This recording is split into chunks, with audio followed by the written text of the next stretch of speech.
মেয়েরা বাবার সম্পত্তিতে কি টাকা পাবে না, পেলেও কতটুকু পাবে? অত্যন্ত গুরুত্বপূর্ণ প্রশ্ন। বর্তমানে নারী অধিকার নিয়ে যেই সমস্ত বিষয়, যেই সমস্ত কথা আলোকপাত করা হয়, যেই সমস্ত বিষয় আলোকপাত করা হয়, তোর মধ্য থেকে গুরুত্বপূর্ণ একটি বিষয় হলো নারীদের জন্য বাবার পৈতৃক সম্পত্তিতে কতটুকু অংশ পাবে বা পাওয়া উচিত। ইসলাম এক্ষেত্রে লিয-যাকারি মিসলু হাজ্জিল উনসায়াইন একটা মূলনীতি দিয়েছে। অর্থাৎ ছেলেরা ডাবল পাবে এবং মেয়েরা অর্ধেক পাবে বাবার সম্পত্তি। যদি ভাই এবং বোন থাকে বাবার সম্পত্তিতে অংশীদার, অর্থাৎ মৃত ব্যক্তির ছেলে এবং মেয়ে আছে, তাহলে এই ছেলে মেয়ের মধ্যে ছেলে ডাবল পাবে এবং মেয়ে অর্ধেক পাবে। এটি হলো একটা মূলনীতি। এই মূলনীতির ভিত্তিতে নারী অধিকার কর্মী যারা আছে অথবা যারা কোরআন হাদিসের দিক নির্দেশনা মানে না, নাস্তিক অথবা যারা সেকুলার আছে, তারা এই আয়াতকে অস্বীকার করে এবং তারা নারীদের সমান অধিকার চেয়ে, এই আয়াত বাতিল চেয়ে তারা নারীদের পৈতৃক সম্পত্তিতে নারীদের সমান অধিকার দাবি করে। এখন আসলে মেয়েদের জন্য এই কতটুকু পাওয়া উচিত বা কতটুকু তারা পাবে অথবা কত পার্সেন্ট পাবে, অথবা কোন অবস্থায় যদি ছেলেরা না থাকে, কোনো মৃত ব্যক্তির যদি ছেলে না থাকে, শুধু মেয়েই থাকে, তাহলে তারা কতটুকু পাবে, সম্পূর্ণ সম্পদ পাবে নাকি পাবে না, অত্যন্ত গুরুত্বপূর্ণ একটি বিষয়। এ সম্পর্কে বিস্তারিত আলোচনা করবে ইনশাআল্লাহ। সুতরাং মনোযোগ সহকারে ভিডিওটি শেষ পর্যন্ত দেখুন, অন্যথায় কোনো মাসআলায় ভুল বোঝার সম্ভাবনা থাকে। আর সরাসরি কোনো প্রশ্ন করতে বা লিখিত কোনো বিষয়ের সমাধান পেতে ফতোয়া বিভাগে স্ক্রিন দেওয়া নম্বরে ইমো অথবা হোয়াটসঅ্যাপে যোগাযোগ করবেন। তো আমরা প্রশ্নের জবাবে চলে যাব। প্রশ্ন ছিল, মেয়েরা বাবার সম্পত্তিতে কি টাকা পাবে না, পেলেও কতটুকু পাবে? দেখুন, মেয়েরা বাবার সম্পত্তিতে বিভিন্ন অবস্থায় বিভিন্ন রকম অংশ পায়। যেমন যদি মেয়ে একজন থাকে তাহলে নিসফ পায়, তথা অর্ধেক পায়। যদি মেয়ে একজন থাকে সে অর্ধেক সম্পত্তি পাবে। আর যদি মেয়ে একাধিক থাকে তাহলে ওই একাধিক মেয়েরা, সব মেয়েরা মিলে 3 ভাগের 2 ভাগ পাবে। আর যদি মেয়ের সাথে ছেলে থাকে তাহলে ছেলে ডাবল পায়, মেয়েরা অর্ধেক পায়। এটাকে আসাবা বলা হয়। মেয়েদেরকে ছেলেরা আসাবা বানিয়ে দেয়, অর্থাৎ ছেলে যেহেতু আসাবা, জন্য ছেলে থাকলে ওই মেয়েদের যে অর্ধেক এবং 3 ভাগের 2 ভাগ এই অংশ রহিত হয়ে তারা আসাবা হিসেবে গণ্য হয় এবং ছেলেরা পায় ডাবল, মেয়েরা পায় অর্ধেক। এখন এক্ষেত্রে যদি ছেলে না থাকে তাহলে সমুদায় সম্পদের, সব সম্পদের নিসফ পাবে, অর্ধেক পাবে যদি একজন মেয়ে থাকে। আর একাধিক মেয়ে থাকলে 3 ভাগের 2 ভাগ পাবে। এরপরে যদি অন্যান্য আত্মীয় স্বজন থাকে, মৃত ব্যক্তির বাবা থাকে অথবা মৃত ব্যক্তির দাদা থাকে অথবা মৃত ব্যক্তির আরো অন্যান্য আত্মীয় স্বজন আছে যারা উত্তরাধিকারী পায়, তো তারা যদি থাকে তাহলে তো বাকি অংশ তারা পেয়ে যাবে।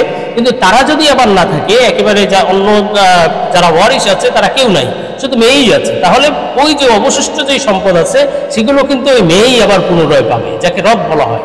রদ হিসাবে ওই মেয়ে আবার সমুদয় সম্পত্তি পেয়ে যাবে। এখন মেয়েদের জন্য যে এই বিধানটা কি অমানবিক?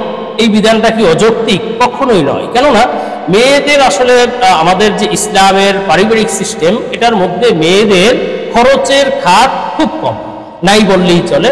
সব খরচের খাত ছেলেদের উপর দেওয়া হয়েছে এবং বাহিরের কষ্ট, মশাক্কাত, এগুলো শারীরিক কায়িক পরিশ্রম এগুলো ছেলেরা করবে এবং ছেলেরা করে।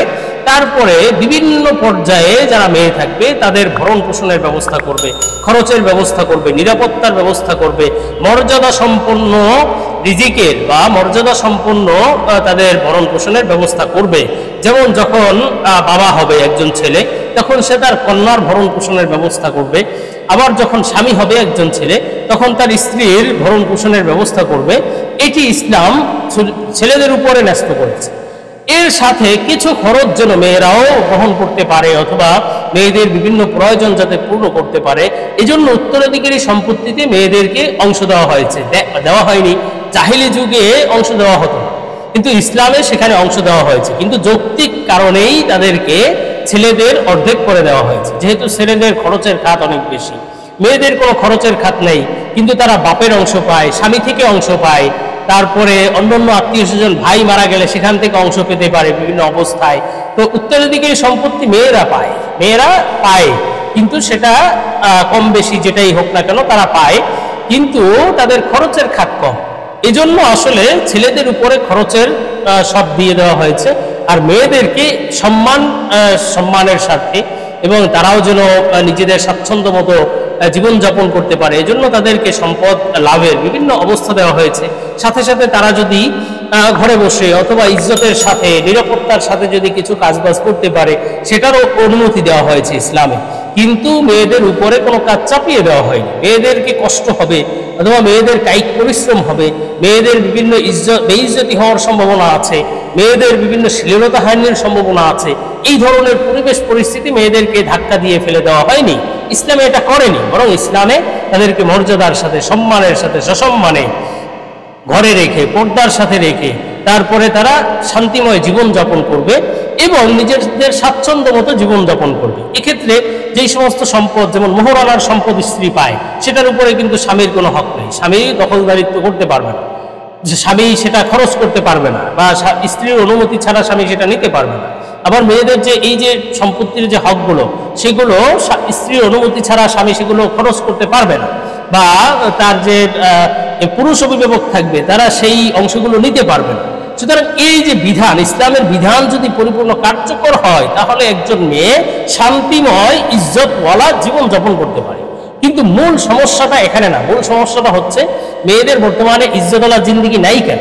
অনেকে বলবে যে কই, তাহলে মেয়েদের ইজ্জতওয়ালা জিন্দিগি তো নাই, মেয়েদের অর্থ হাতে থাকে না, তারা স্বাচ্ছন্দ্যময় জীবনযাপন করতে পারে না, স্বামীরা তাদেরকে তাদের অর্থ সম্পদ নিয়ে যায়। এমনকি অনেক স্বামী তো আছে, স্ত্রী কষ্ট করে গার্মেন্টসে চাকরি করে, স্ত্রী সেই টাকা মারধর করে তারপরে স্বামী নিয়ে যায়। কই, তাহলে তো শান্তির জীবন হলো না।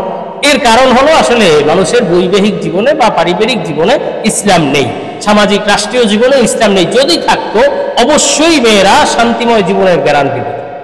দেখুন, ইসলাম যে সমস্ত অধিকার তাদেরকে দিয়েছে, যেমন এই যে উত্তরাধিকারী সম্পত্তি, বাবার অংশ ছেলে ডাবল পাবে, মেয়ে অর্ধেক পাবে, এটা কি পায়? মেয়েরা বাংলাদেশে বর্তমান সময়ে মেয়েরা কি এই অংশটুকু পায়? বরং বিভিন্নভাবে বলে, তোমার বোনকে বলে যে তোমাকে তো আমরা বিয়ে দিয়েছি খরচ করে, যৌতুক দিয়েছি, তো এজন্য এখন তোমাকে অংশ দিব না। সম্পূর্ণরূপে হারাম। ইসলাম বলেছে তাদেরকে অংশ দিবে, পিতা মারা গেলে তাদেরকে অংশ দিতে হবে। বিবাহের সময় খরচ করেছে তো বাবা খরচ করেছে, ভাইরা যারাই খরচ করেছে, তোমরা তোমাদের দায়িত্ব পালন করেছে। আর যৌতুক দিয়ে থাকলে সেটা তো আর তোমরা মেয়েকে দাও, সেটা দিয়েছ মেয়ের জামাই, যে সে অমানুষ একজন জামাই যৌতুক নিয়েছে, তাকে তোমরা দিয়েছো, মেয়েকে তো দাওনি। সুতরাং মেয়ে এই যে এই সমস্ত টাল বাহানা করে অথবা বলে যে তুমি তো স্বামীর ঘরে আছো, তুমি এখন সম্পত্তি দিয়ে কি করবা, সম্পূর্ণ ভণ্ডামি। মেয়েদের অংশ, বোনদের অংশ, অথবা যারা মহিলারা যে সমস্ত অংশ পায়, পুঙ্খানুপুঙ্খ হুবহু বুঝিয়ে দিতে হবে যে বোন এই অংশটুকু তুমি পেয়েছো, নাও। এটা কি হয় আমাদের দেশে? এইটা নিয়ে কার্যকর করো নারী সংস্কার কমিশন অথবা বিভিন্নভাবে নারীবাদীরা ইনিয়ে বিনিয়ে নারীদের অধিকার আদায় করা এদের উদ্দেশ্য না। উদ্দেশ্য হলো কোরআনের বিরোধিতা করা, ইসলামের বিরোধিতা করা, ইসলামের এবং মুসলমানদের অন্তরে আঘাত করাই হলো তাদের উদ্দেশ্য। যদি তাদের উদ্দেশ্য মেয়েদের অধিকার রক্ষাই হতো, তাহলে ইসলাম যেই অধিকার দিয়েছে, ইসলাম যেই শান্তিময় জীবন, ইজ্জতের জীবন দিয়েছে, সেই জীবন আদায়ের জন্য তারা লড়াই করত, তারা বক্তব্য বিবৃতি দিত। সেজন্য তো সেটা না করে তারা ইসলামের বিধানের বিরুদ্ধে তারা মূলত দাঁড়ায়, যাতে ইসলামকে কটাক্ষ করতে পারে, ইসলামকে ছোট করার চেষ্টা করতে পারে, মুসলমানদের হৃদয়ে আঘাত করতে পারে, তাদের নাস্তিক্যবাদ প্রতিষ্ঠিত করতে পারে। এই হলো তাদের ধান্দা। আসলে যদি মেয়েদের যে ইসলাম যে অধিকার দিয়েছে সেটাই যদি নিশ্চিত করতে পারত সরকার, তাহলে মেয়েদের জন্য এর চেয়ে শান্তিময় জীবন থাকত। সুতরাং মেয়েদের জন্য এই অংশ, এই জায়গাগুলো তাদের জন্য পরিষ্কার করতে হবে, এই জায়গাগুলোতে তাদের জন্য নিরেট করতে হবে এবং নির্ভেজাল করতে হবে। অংশগুলো যেন স্ত্রীরা পায়, স্বামীরা যেন নারীদের উপরে জোর জবরদস্তি করে তাদের টাকা পয়সা নিয়ে না যায়। যে অংশ, যেই টাকাই তাদের হাতে আসুক না কেন যেভাবেই, সেটা যেন স্বামীরা না নেয়। সেক্ষেত্রে স্বামীর কোনো হক নেই। হ্যাঁ, স্ত্রী যদি দিয়ে দেয়, স্ত্রী যদি মনে করে যে না স্বামী খরচ করুক, সেটা ভিন্ন বিষয়। কিন্তু এই যে জোর করে নিয়ে যাবে অথবা জোর করে অংশ দিবে না, বিভিন্ন ফন্দি করে তারপর অংশ দিবে না, মোহরানা মাফ করিয়ে নিবে, এই সমস্ত ভণ্ডামি বন্ধ করুন আগে। এগুলো বন্ধ করলে নারীদের ইজ্জতের গ্যারান্টি, নারীদের সুন্দর জীবনের গ্যারান্টি ইসলাম দিয়ে দিয়েছে। সুতরাং এগুলো জরুরি, ইসলামের বিরোধিতা নয়, বরং ইসলামের অধিকারগুলোই আপনারা আদায় করুন। নারীদের জন্য সর্বশ্রেষ্ঠ জীবন দুনিয়া এবং আখিরাতে তারা লাভ করবে ইনশাআল্লাহ।